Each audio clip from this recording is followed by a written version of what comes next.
ఇప్పుడు నెయ్యి వచ్చి రెడీ అయిపోయింది. ఆ ఫ్లేవర్ కోసంను ఇది కరెక్ట్గా వచ్చిందా అనే దానికోసం కొంచెం మునక్కూరకు దాంట్లో గిల్లి వేసి ఉన్నాను అండ్ స్టవ్ని ఆఫ్ చేసేసినాను.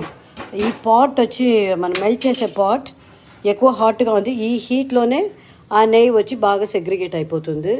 ఒక హాఫ్ అన్ అవర్ తర్వాత వచ్చి చూస్తాం. Okay.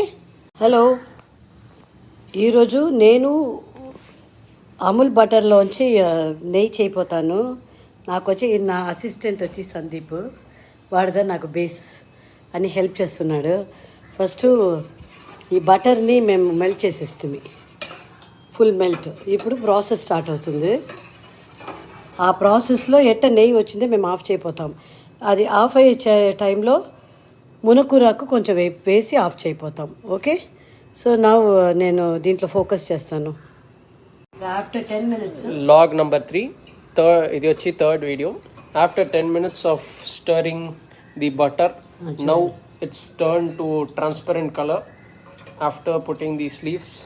So I think now it's ready to be transfer to a jar, isn't it? Yeah, of course. హాట్గా ఉండే వల్ల కొంచెం ఆరిపోయిన తర్వాత we will put it in a jar. So a success in so that's all right making. Okay, that's all right. By this process I am saving 150 rupees. Butter's price is 250.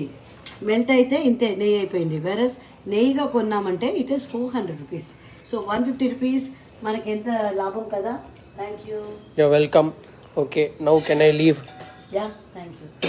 Now it's very happy to see the ghee has come to a correct level.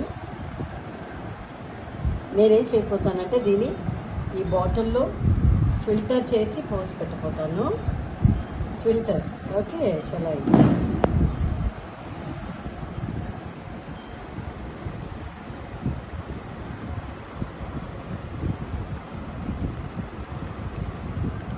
So that ఆ మునక్కూరకంతా నెయ్యిలో పోకుండా.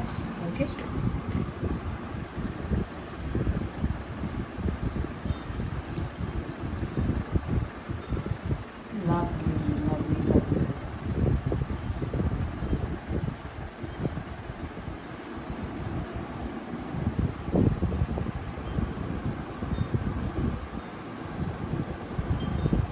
ఈ ప్యాన్ని నేను చపాతీ పిండి పిసికేదానికి నేను use చేసుకుంటాను. So that అది నువ్వు వేస్ట్ అవ్వదు కదా. ఈవెన్ మునకూర కూడా చూడండి ఎంత చక్కగా వచ్చింది. రియల్లీ నాకు ఇది first second or third time, but ఈరోజు వీడియో ఎత్తుండే వల్ల నాకు భలే హ్యాపీగా ఉంది. Happy mother's day to you all.